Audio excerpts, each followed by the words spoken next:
Good morning to all of you tuning in this morning. I'm Heather Humphrey, the Senior Director of Adult and Clinical Services here at the Health Group, and I have the pleasure of moderating today's webcast, Strategies to Identify and Address Bullying of Neurodiverse Students. Since August of 2020, we have offered more than 28 webcasts that have covered a wide range of diverse and important topics pertaining to mental health, special education, gender, and more.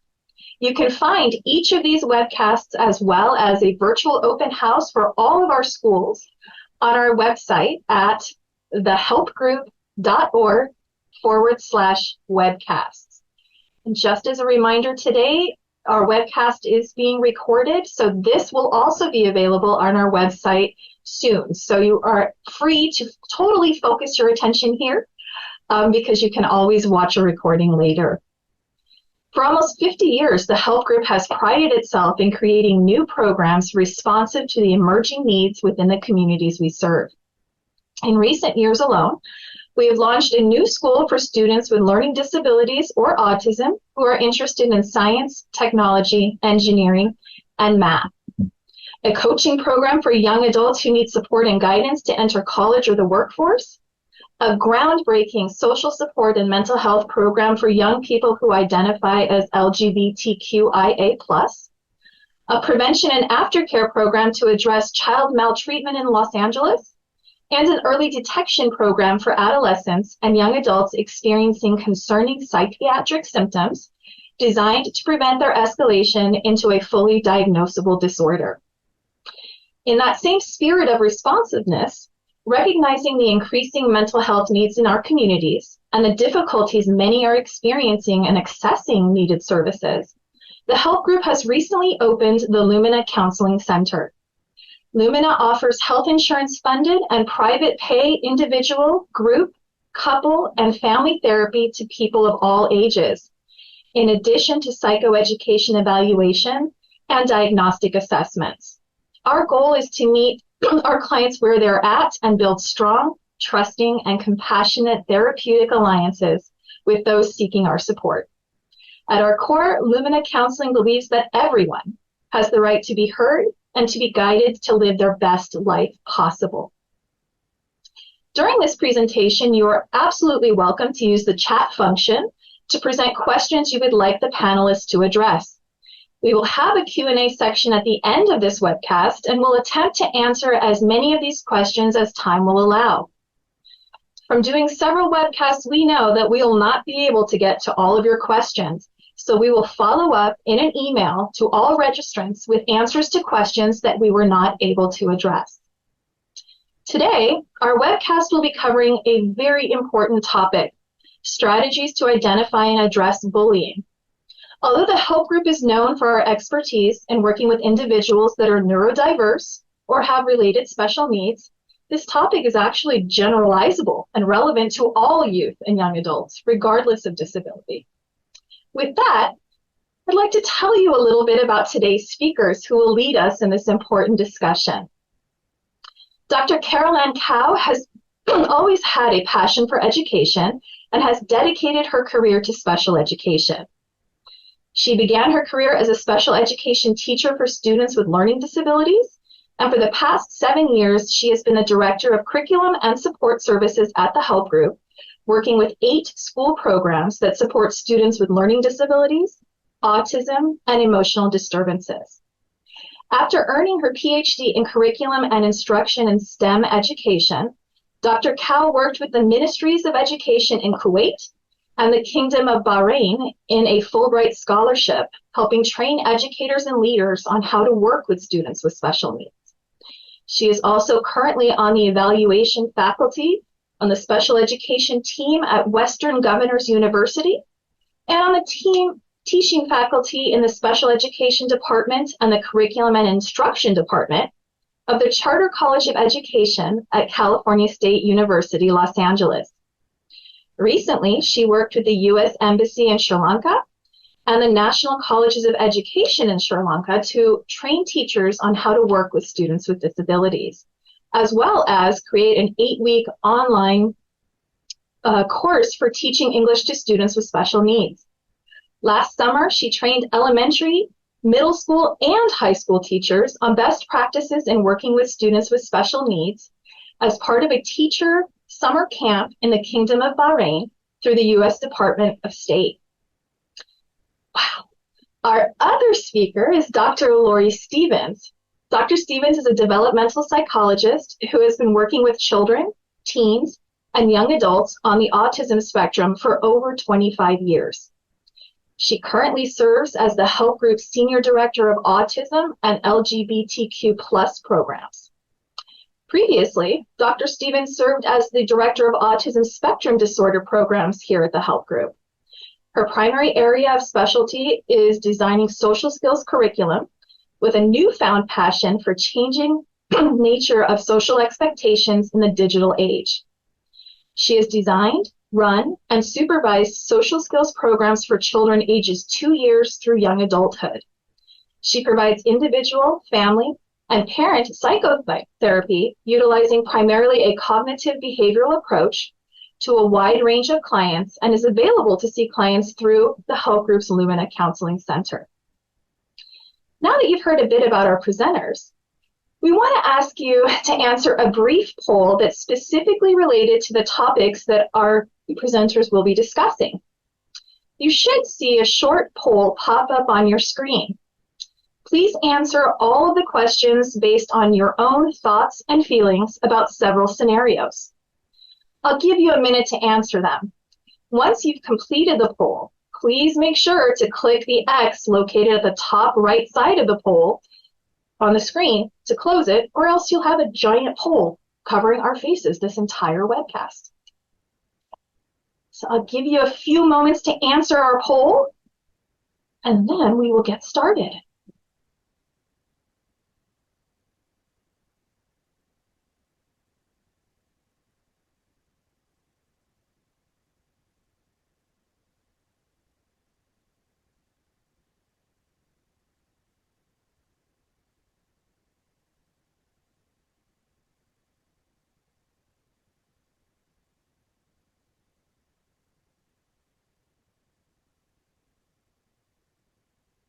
You folks feverishly answering, thank you so much.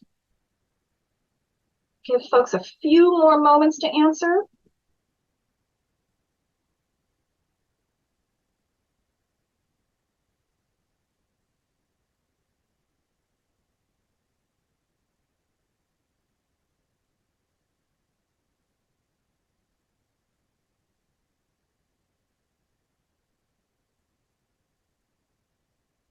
Almost there.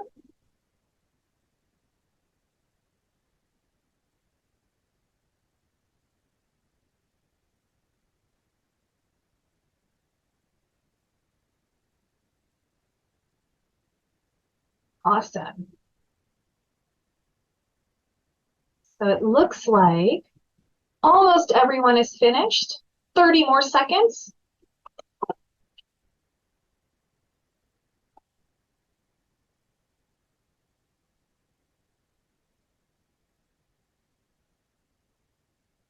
Fantastic. Once you have finished answering your poll, please make sure to click that X so that it's not covering your screen. And now I have the great pleasure of introducing our very first speaker, Dr. Carol Cow. Carol? Good morning. I'm excited to be here today and speak to everyone regarding this really important topic. And we've been working in education for a very long time, and bullying prevention, strategies to address bullying are kind of at the forefront every year, because we always want to make sure we're creating a safe environment for our students every day. So I want to thank everybody for taking the poll. So we're going to start by going over the results and talking about what our thoughts are before we really get into what bullying is and what bullying is not. After that, I'm going to hand it over to Dr. Laurie Stevens, and she will speak to you about the potential signs of bullying in children and what you can do to help. And then I will come back to address the last topic regarding what schools can do to help address this issue. So in our first scenario, next slide,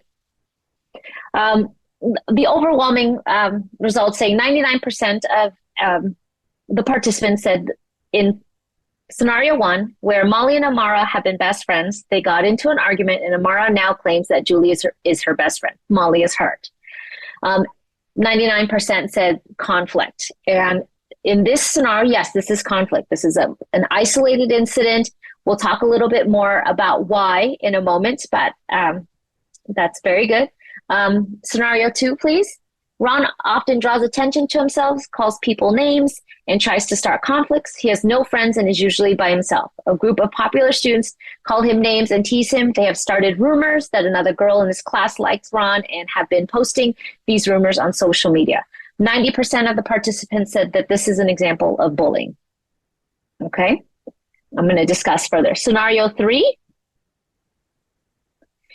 A parent called you to say that her son, Ryan, has been getting bullied all year. She reports that the boys take his book bag from him when he gets on the bus, and they make jokes about him when they see him in the hall or at lunch. He's afraid to go to school and won't take the bus. 94% of the participants say that this is an example of bullying. Now, in all honesty, this is one of those gray areas, and it was given to you on purpose. That ideally, on face value, I can see why many of us would see that this is bullying. There are aspects of what bullying is in this scenario, but because it was reported by a parent, right, and they called you, this is one of those scenarios that would elicit a little more investigation or trying to find out what actually happened by speaking with Ryan or other people on the bus to really see what occurred at lunch, in the hall, or on the bus. Okay. And for scenario four, 3 7th grade girls approach the teacher and indicate that 2 other 7th grade girls started rumors about them. The 2 accused girls replied that the others started rumors first. 75% of the participants said this is conflict. Okay. The other 25 said this is bullying. Again, this is one of those other ones that's a little bit of a gray area, because there's a lot of rumors here and there's a lot of potential accusations from one group to another and back and forth. This is something that we would have to look into further. As we know, a little evidence really kind of helps determine what it is, to help us determine whether it's conflict that we need to address amongst these girls, or is it a scenario that is bullying. Okay, so again, thank you everybody for taking that poll. And I'd want to discuss next with you what bullying is. Next slide, please. So there's really 3 main things when we discuss bullying that have to happen for us to really establish that bullying has occurred. First and foremost is the behavior intentional, right?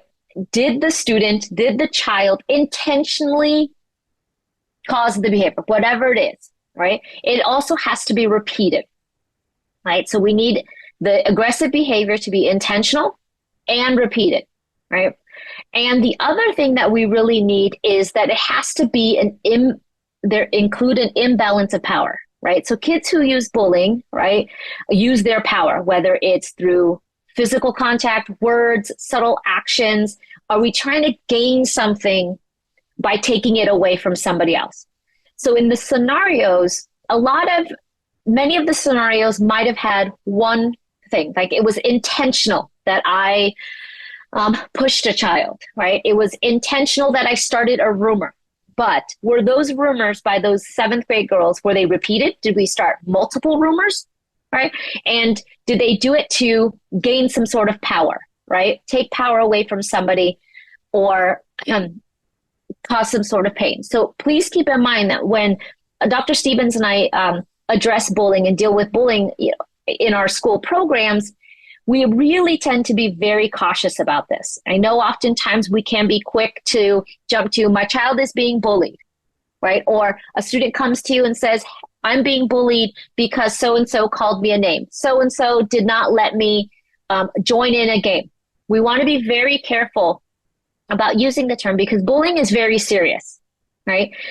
Not nice behavior, aggressive behavior is also something that we really need to address, and it is also important. But we want to distinguish between what is bullying and what is not. So we need to make sure it is intentional, the behavior is repeated, and it must include an imbalance of power. Next slide, please. So what is considered not bullying, right? And the first one is name calling. And Dr. Stevens and I had chatted about this earlier, and we want to be very clear about name calling. If it's one time where your child is called a name, something not nice, that isn't considered bullying. However, we also want everybody to understand that if your child, your student is being called a name, and that name is related to, let's say, gender, sexuality, any of those things, we have to be careful about that too, because it might not be bullying, but it might also be harassment. So we don't want to just go, oh, they just called you that name once, let's ignore it. We also have to address that there are forms of harassment that are not considered bullying that we have to be addressed. If your child is being called names related to their sexual orientation, that is something that needs to be addressed. And that is something that, if it happens at school, to definitely contact school administration. But we wanted to make sure that being called a name is important to address, especially if it can be considered harassment. Other examples of not being bullied. If you pushing, hitting someone once, not considered bullying, right? Again, not nice behavior, aggressive behavior that still needs to be addressed. Being mean, being rude, having an argument with somebody, not being included in a game, not being invited to a party or event.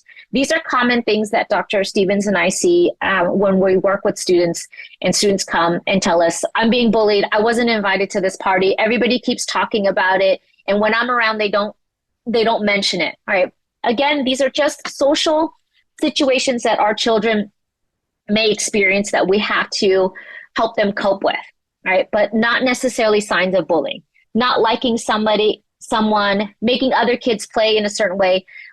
This is sometimes confused with bullying, and I know Dr. Stevens is going to bring it up again, but being bossy, that's a difficult thing for a lot of our students, especially students that we work with that are neurodiverse. It's trying to understand some of those very small nuances with social cues. Being bossy isn't a sign of bullying, it's being bossy. And we have to kind of address that and teach our students the difference between somebody who's just maybe trying to control the game, telling me what to do because they feel that, these are the rules of the game and I have to abide by the rules and you need to abide by the rules. So that's not necessarily bullying either. And then just any other isolated incident of harassment or intimidation. Not bullying, but again, if you feel that it is harassment, that is something that needs to be brought up. Okay, next slide. So there's 4 main types of bullying, right? And I don't think anybody will be surprised by any of this. First, we have verbal bullying, right? Teasing, name calling, taunting, physical bullying, hitting, spitting, tripping, making rude or mean gestures. Next slide. We also have social bullying. Right. Right. So leaving someone out of something, again, like not being invited to a party, not allowing somebody to join in a game, spreading rumors. And then with the social bullying, there is the other aspect of it, which is the cyberbullying. Right. And I know cyberbullying in the last several years has really been kind of a hot topic. Right. And that's any sort of bullying that takes place over digital devices, computers, tablets, social media, posting negative things online, sharing things that they shouldn't, and starting rumors online. Okay, next slide. Okay.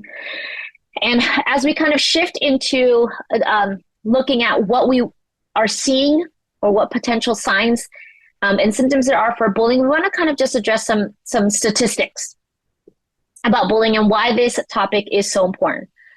So 1 out of 5 students report being bullied, right? And this is a national study. And a higher percentage of males than females report being physically bullied. And there is that time frame, right, where we call the tweens, between 9 and 12, it seems as though bullying occurs more often. About 49.8%, almost 50% of tweens say they've experienced some bullying at school, right? 13% say that bullying is either at school or online. And then we also know that children with disabilities are 2 to 3 times more likely to be bullied than non-disabled peers. And this is why this particular webcast is so important, because we want to make sure that the neurodiverse population, the bullying within the neurodiverse population is addressed, because this population does get bullied more often than students that don't necessarily have challenges or considered non-disabled peers. And one last statistic, and which I will bring back when we talk about school programs, school-based bullying prevention programs decrease bullying by 25%. So we know school-based prevention programs work, and we will talk about this in just a little bit of what schools can do to help. Okay? And I think at this time, I'm going to hand it over to Dr. Laurie Stevens. Thank you, Carol. That was very interesting. Aldo, can I have my first slide, please? Thank you. So I'm going to talk a little bit more about the impacts that bullying can have on the child that is being bullied. And really, we want to think about bullying as having an impact, not just immediate in the moment or the short time frame that the bullying might be occurring, but actually research has shown us that there are long-term effects and pretty serious long-term effects from experiencing bullying. The immediate effects that we tend to see in children are an increase in depression and a real decrease or a development of lack of self-esteem. So sometimes you have children who may have felt very good about themselves, and then they're in an environment where they are experiencing legitimate bullying. And it's very hard for a child to maintain their self-esteem when they're going to a place and kind of being belittled and teased and picked on in a serious fashion repeatedly every single day. So we see a real lack of self-esteem. There's an increase in anxiety and a real increase in social anxiety also, of not wanting to go places, not wanting to be around other kids, and feeling unsafe. There's a significant increase, as I'm sure everybody is unfortunately aware of, there is a significant increase in suicidal ideation, but also suicidal behaviors. And that means attempts and unfortunately actual suicides. And, when we look at many of the young teens that are attempting suicide, discussing suicide, or have committed suicide, for a lot of them, it is related to bullying, perceived bullying, or non-acceptance in the environment for which they're primarily in, such as, a social environment. We see pretty quickly that students will withdraw from a lot of social activities. They might not want to go to birthday parties anymore. They might not want to go to school dances. They might not want to do the things that they used to feel comfortable doing. We see a drop in grades. So a student may have been doing very well in a class and suddenly has a drop in grades. It's one of the things we'll talk about again when we're looking at what are some of the signs to look for. And then within the classroom, you might really see an increase in on-off task behaviors. So the student used to seem to be able to do well and suddenly seems to be distracted all the time or just not able to focus. And we also see avoidant behavior. So the student used to enjoy doing things, volunteering to pass out the papers and to help the teacher, and suddenly doesn't want to do those kind of things anymore. And what are the long-term effects of bullying? Well, what's interesting is that children who experience bullying actually wind up having a much higher risk for future physical and emotional issues. So physical, including getting sick in terms of getting physically sick, not just mental health issues, but physical issues. Bullying is trauma. It's experiencing trauma. So as an adult, children who have been bullied can experience like post-traumatic stress disorder and definitely might present in a therapy situation as being a victim of trauma. Children who are bullied have poor academic outcomes. So regardless of what their abilities may have been, it has nothing to do with their cognitive ability per se. It has to do with an inability to focus, not feeling safe in those environments, not being able to produce at their highest level. People with a history of bullying are also highly underemployed, in adulthood. And of course, this has to do with when you have a built-in thought that you are not good enough, that people are going to pick on you, that you're not going to be accepted. It's going to be really hard for you to kind of sell yourself in a job. And so a lot of victims of bullying are underemployed. And finally, there's really this kind of pervasive feeling that I'm weird or different, but not in a good way. So as somebody who works quite a lot in the neurodiverse range, I tend to, say, let's fly our freak flag and it's cool to be different and everything. But these are pervasive feelings of this being a bad thing, that there is nothing good about being viewed as weird or being viewed as different from other people. And it's very hard to ever affirm yourself, regardless of what your disability is, but particularly if you are neurodivergent, it's very hard to affirm yourself and accept who you are when you have a history of being told that this is bad, weird, strange, and not good. Next slide, please.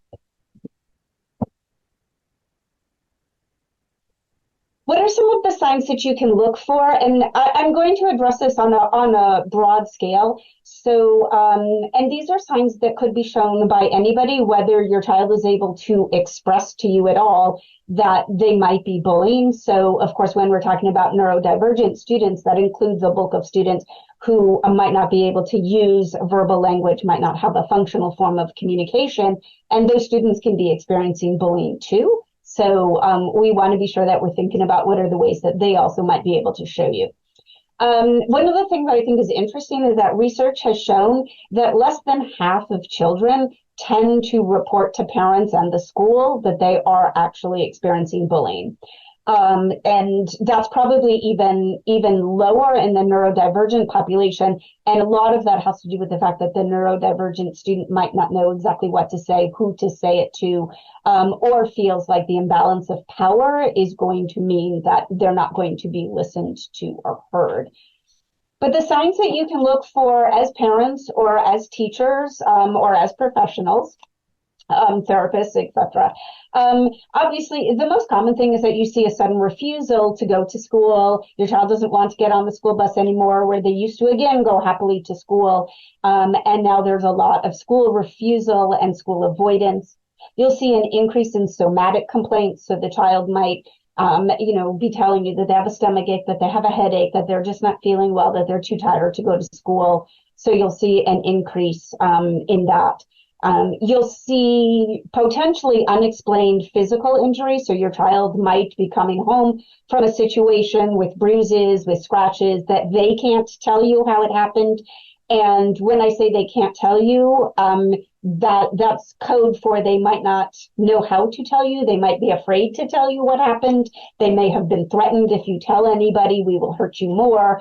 So all of these are examples of things that you might see, but also property damage. So for instance, if you have a child who's usually very fastidious and all of their books and everything are really neat, and you see that the covers are suddenly torn and things like that, that might be a sign for you to start to talk to your child about saying, I've noticed that your books are all torn, and providing them an opportunity maybe to say, oh yeah, they're getting ripped or something like that. So these are things that we would want to look for.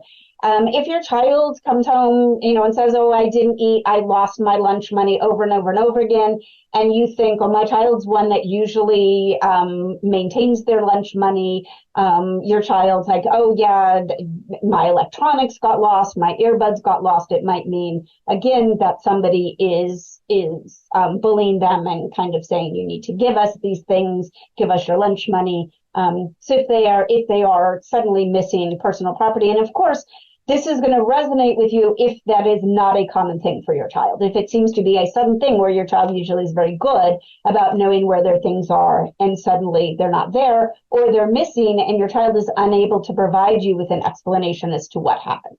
So we know how important Game Boys are to a lot of our children. So when they say, I don't know what happened to it, that doesn't mean your child's being bullied, and that's not what I'm trying to say, but it's a good sign to open a dialogue just to find out, because that would be a fairly unusual thing, and usually your child would be searching for that Game Boy all over the place if they lost it. A change in friendships, a sudden change in friendships. And so I think of the first example that Dr. Cow gave about how, Molly and Mary were very good friends and then they changed. That doesn't always, again, imply bullying, but sometimes when your child suddenly is like, oh yeah, I'm not hanging out with that group anymore, I'm just hanging out by myself, that means that something must have happened within that group. And so that could have been an example of bullying, but it could just be conflict. But these are the things, again, that you're going to look for. Difficulty suddenly falling asleep, staying asleep, or an increase in nightmares is an indication that something is going on and could be an example of bullying. Next slide, please. A change in eating habits, so suddenly eating a lot more, stealing or hoarding food can be a sign of bullying, but also an inability to eat. So oftentimes when we get anxious, we don't eat as much, and so you want to look for changing eating habits. Heightened emotional reactions, so when you just say something that you typically would say, like, hey, I don't know, it's your cousin's birthday. And so I don't want to hear about anybody's birthdays and things like that, that it could be a trigger for your child that's making them think about what they've been experiencing. And so heightened emotional reactions can be a sign. Withdrawal from anything that used to be a pleasurable activity, and even withdrawal from family. So again, when you start to develop this lack of self-esteem, and this fear that you are not safe in places that you go, you might withdraw from family also. You can see an increase or withdrawal and avoidance of electronic devices. This is most common for cyberbullying, where your child suddenly seems to be afraid to go onto the computer, go on to and do the things that they used to do. That's something that we often see in children who are being cyberbullied. And then finally, there's what we call a development of the victim stance. And the victim stance is when your child, who maybe used to be kind of out there and expressive, suddenly tries to seem to be as small and unnoticeable as possible. So hunched shoulders, head down, kind of just walking, avoiding people. Oftentimes, when we see students start to demonstrate that type of stance, it lets us know that, again, something is going on, and it's usually not a positive thing that's going on. Next slide, please. So what can we do? This particular slide is the aspirational slide, because if we really want to get rid of bullying, it means that every single one of us needs to take responsibility for doing it. And it means we all need to look inward and think about, are there any things that we ever do that we set the stage for saying, well, it's okay to not, like these kind of people, or to call this group of people names, or to do anything like that. So in order to truly get rid of bullying, we need to create a real environment of inclusivity and acceptance. We have to improve our awareness of neurodiversity and acceptance of neurodiversity. And so, there really is not, this is a Dr. Stevens thing. Those of you who have heard me speak before know this.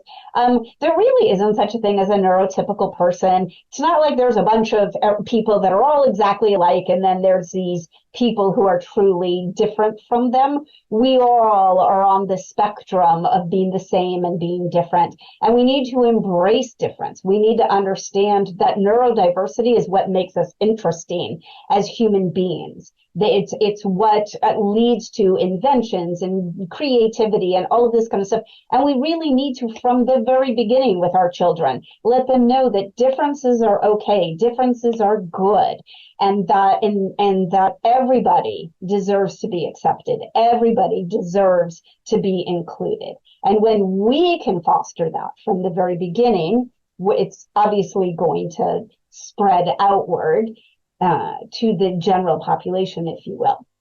We want to be able to recognize, and this is what Dr. Cow was really making the point of earlier, and accept that bullying is a real problem. So I think it's interesting that there's statistics that say that up to 94% of neurodivergent kids say that they were bullied.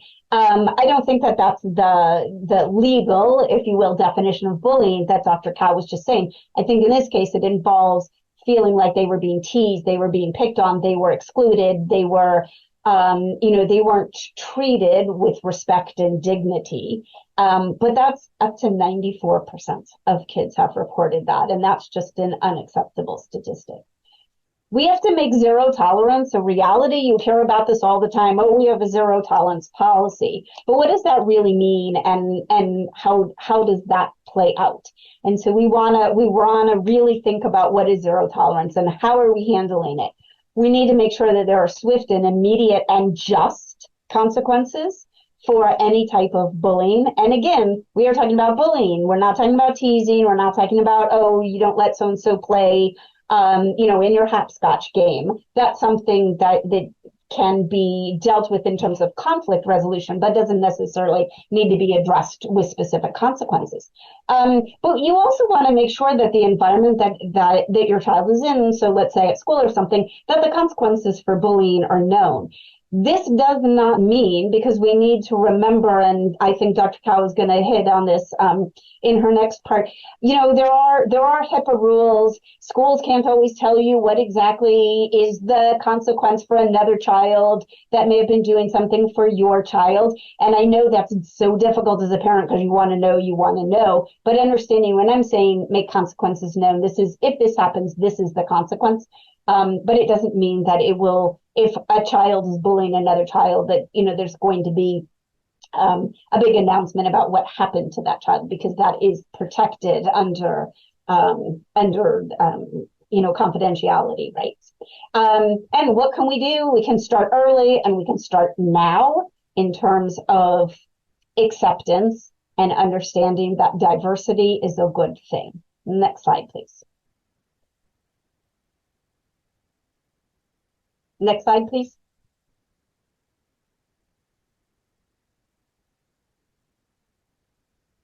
Aldo? Thank you. Thank you. So I'm going to touch upon what are some things that parents can do. So this is when either your child has reported to you that there might be bullying going on, or you've seen some of those signs and you're concerned. So one of the things that you want to do is follow up on what Dr. Cow was saying, where it is really, you want to be able to explain what bullying is, and what it's not, how it's different. It's not an accident. So it is absolutely true that you can be out on the field and a child can kick your child.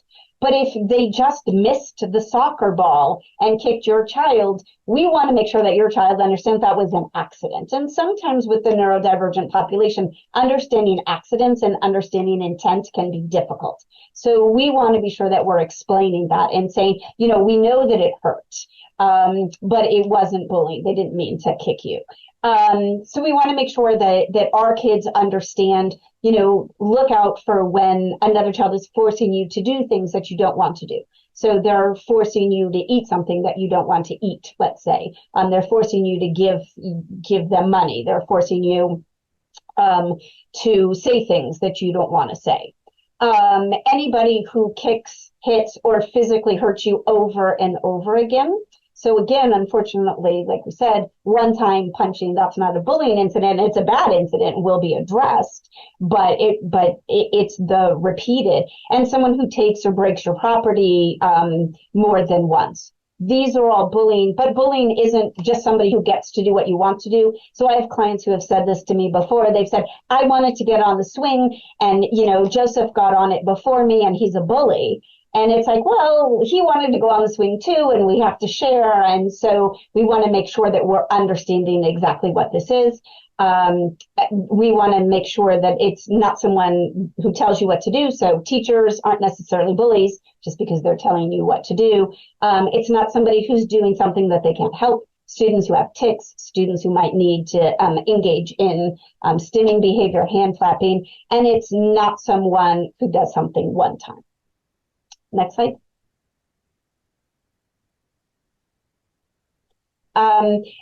You want to be sure that you're encouraging your child to tell you if they feel like they're being bullied. So you want to be able to let them know that you're going to listen, but you're not going to inflame. You're just going to listen and try and stay as calm as you can. You're going to validate, wow, that really does sound like bullying. This is something that, mommy, daddy parent needs to go talk to the school about, but don't threaten. I'm going to get that kid. You don't ever want to threaten the other child. Just say, I hear you, and we're going to go to the school and we're going to talk about it.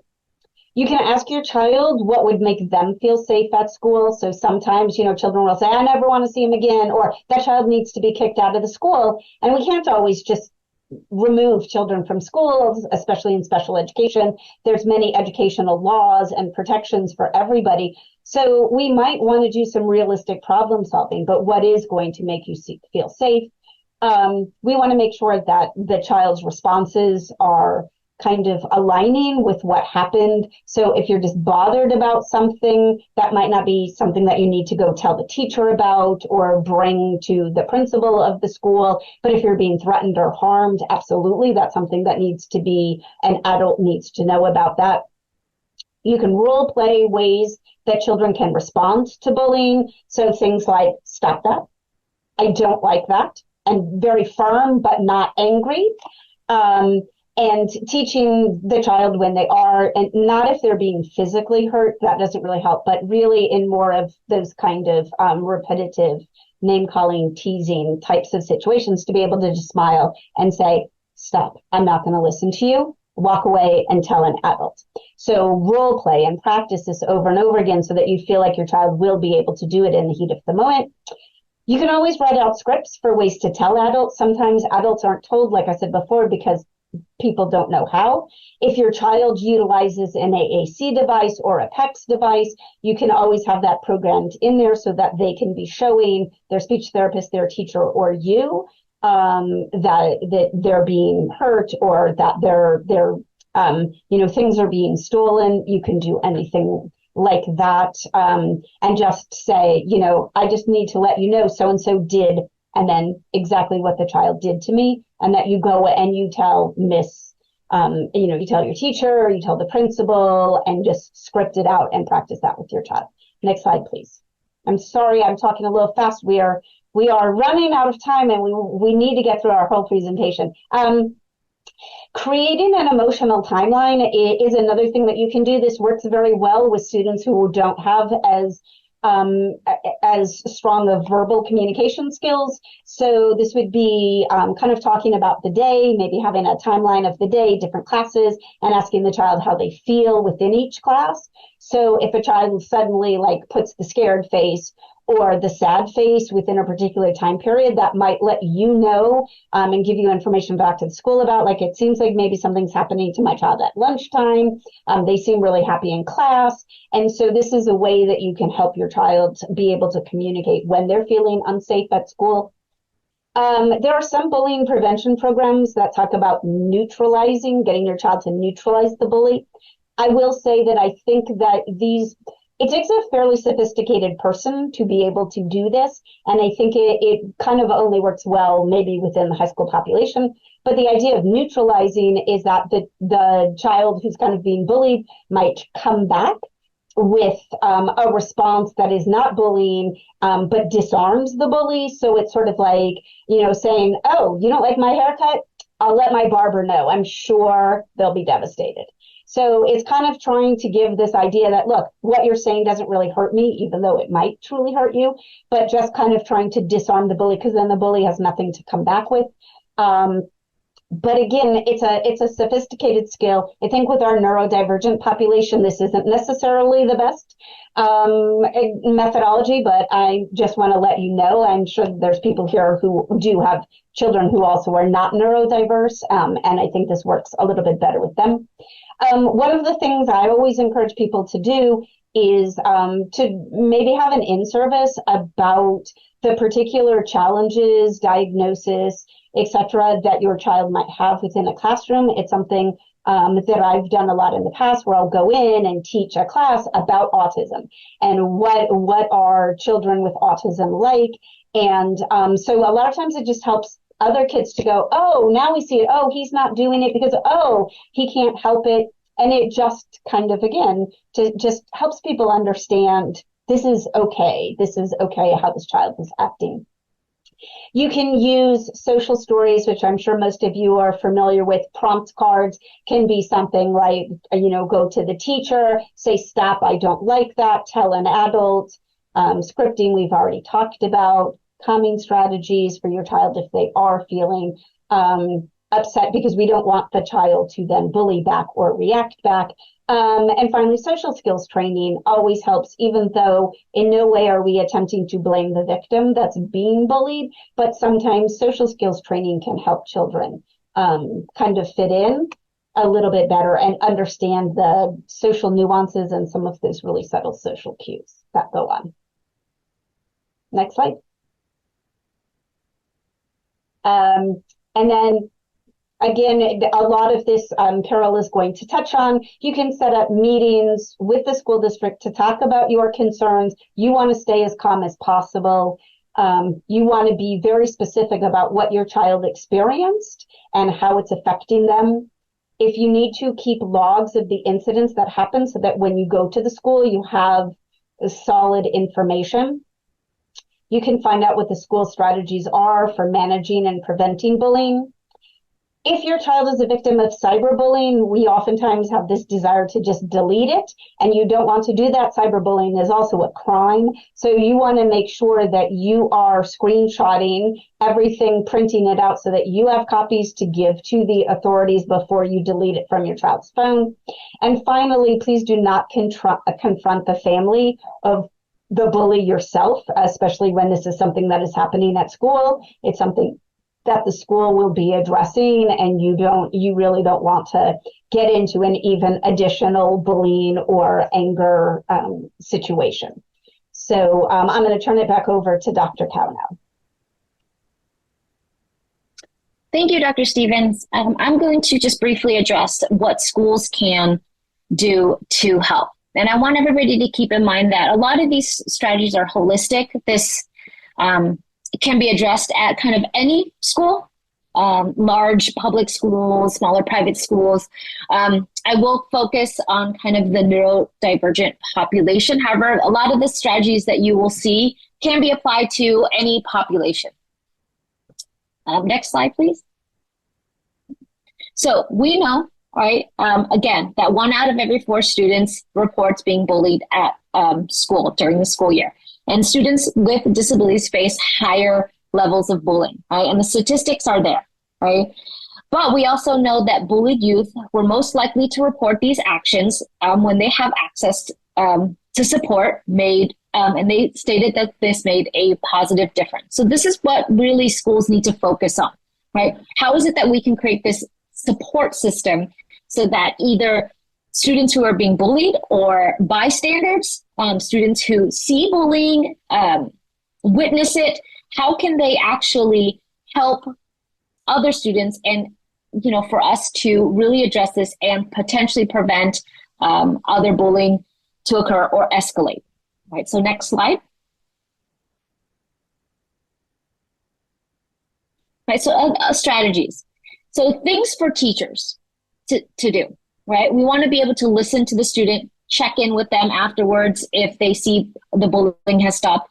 And, and again, this is dependent on kind of school policy, but we want to be, again, very careful about giving students advice. I think it is important that a student, no matter who that is, knows that there's at least one adult at their school that they feel safe with, whether it's the school principal, their counselor, or their teacher. They need to know that they can go to someone that will listen to them and then help them. And the advice can be very simple. It was like, thank you for telling me. I think that what we need to do next is to let the principal know, right? When we talk about advice, and at a lot of our schools, we definitely have students that form relationships, feel they can speak to, let's say, one particular teacher more so than another, or even the principal. We always encourage our teachers to listen. And, we want also to empower our teachers to also step up and take action. However, we also want to make sure that teachers know that their role is to, again, support the student, let them listen. But when we move on to kind of the next stages of, let's say, investigating, getting more information, dealing with consequences, that is when the principal needs to step in. But again, this is a good form of advice would be like, thank you for telling me. I appreciate you telling me. I want you to continue to tell me if things like this happen or occur. But I do think the next step is we should talk to the principal, and I'm happy to go with you if that makes you feel more comfortable. And then students who experience bullying report that allying and supportive actions from their peers are the most helpful. So this is where I know programs at our schools and the schools that I have worked with, we have spent a lot of time working on, and that's really empowering our students, right? We know that we need to actually teach our students to intervene, right? And I know this is hard, especially when we're dealing with students who are neurodivergent. However, our students have feelings. They know when they see something happening to their friends or their peers and it's not supposed to. They can feel it too. So we want to kind of create an environment where students spend time with other students, then we have other students create opportunities where they can talk to each other. Peers are kind of our biggest ally in this, right? It might not happen to them, but they also don't want to see unkind behavior happen to any of their friends, right? And another thing that we also find really important is that we can't ignore it. Bullying happens. It just happens, right? We don't unfortunately see it all, witness it all.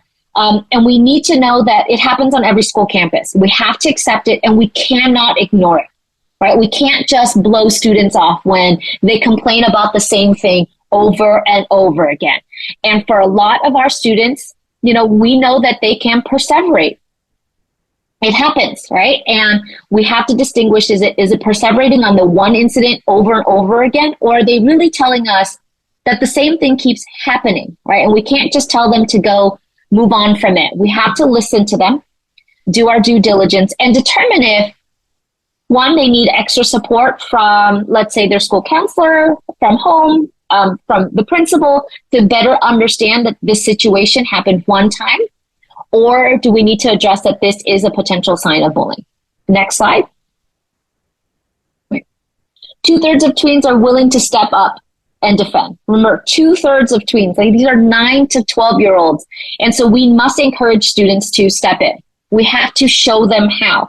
And the way we do it, especially for our populations, is that we have to teach it. We can't assume students know what it means to be a bystander and then step in. Like, a lot of our students very much are concrete thinkers. So we have to show them. We have to role play. We have to give them scenarios, and not just once and not just twice and not just in 7th grade, year after year. And in some of our schools that we do this program year after year, by the time they hit 9th grade and 10th grade, they literally are like, we know what to do. We keep doing it. And that's actually what we want to hear. We want our kids to basically say, we go over this every year. We know what we're supposed to do. Great.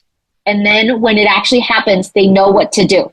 But we do have to teach it. Like Dr. Stevens says, whether it's through social stories, role play, whatever it is that is appropriate for the age group and kind of their cognitive ability. But we have to explicitly teach what it means to step in, what it means to actually go to the principal and tell them, hey, I just saw Dr. Stevens being bullied, or some not nice behavior just happened, right? We need to encourage that. And we also need to tell our students that this is a safe environment and that they won't get in trouble for telling that something happened. Okay. And then next slide. And then for students with disabilities, we talk about this, teachers and peers, engaging in social interactions that are meaningful and appropriate really help our neurodiverse students. We have to create opportunities to increase this social competence, right? And like Dr. Stevens says, that for a lot of our students who are neurodivergent, a lot of the nuances and social skills they lack. And we have to basically encourage that and give them opportunities to interact and gain that confidence in social situations so that they understand what is an accident, what is a misunderstanding, what is just not nice behavior, what is kind of normal but slightly hurtful that you weren't invited to a party, and what we can do to cope, and what is actually bullying, right? And schools also need to adopt appropriate interventions and really stick to it and continue these programs year after year after year, and know that if bullying decreases or we don't have as many reported, it's working, and that doesn't mean for us to stop. So we need to keep doing the same program over and over and over again. And again, very important to teach peer advocacy and self-advocacy, because that's where we will empower our bystanders and then empower our students to speak up. And the last slide, and I know this will be shared with everybody, are just potential resources that we can find. We use a lot of these resources at school to integrate lessons into our enrichment classes, which for a lot of our school programs, they have enrichment class at least two times a week, where we do lessons in bullying prevention, how to talk to a friend when we have conflict, right? I also want to remind everybody that, again, October is Bully Prevention Month. And on Wednesday, October 18th, it is National Unity Day, where we unite for kindness, acceptance, and inclusion. And orange is the color for Unity Day. So if there are things your school can do or you can do at home to promote this would be great. We know that our school programs will make, there'll be a day of activities to promote kindness, acceptance, and inclusion. Thank you. Well, we want to be mindful of everyone's time, because we know your time is valuable, and we're actually about 45 seconds away from 11 o'clock this morning here in California. So we're not going to be able to answer questions just now, but don't worry. If you've asked questions in the chat, we will get back to you with answers to all of those wonderful questions. And as just a reminder today, this presentation has been recorded, and we will let you all know when it is available to view and share with your colleagues and friends. And if there's questions that you think of after this that you would still like to ask, please feel free to reach out and let us know. So we've come to the end of our time today. I want to thank both Drs. Cow and Stevens for sharing your expertise on this valuable topic. Here at the Health Group, we endeavor to provide the best educational services to our students and impart what we have learned about best practices to parents, other schools, and other communities. If you'd like to learn more about our schools and programs, you may go to our website at www.thehealthgroup.org or email our admissions department at admissions@thehealthgroup.org, or you can always give us a call at 877-943-5747.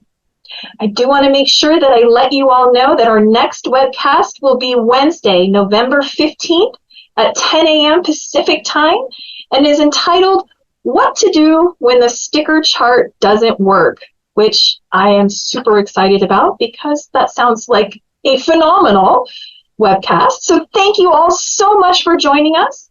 We appreciate you choosing to spend your valuable time with us here today, and we at the Health Group are here for you when you need us. Have a fantastic day, and we hope to see you again soon. Thanks, everyone. Bye-bye.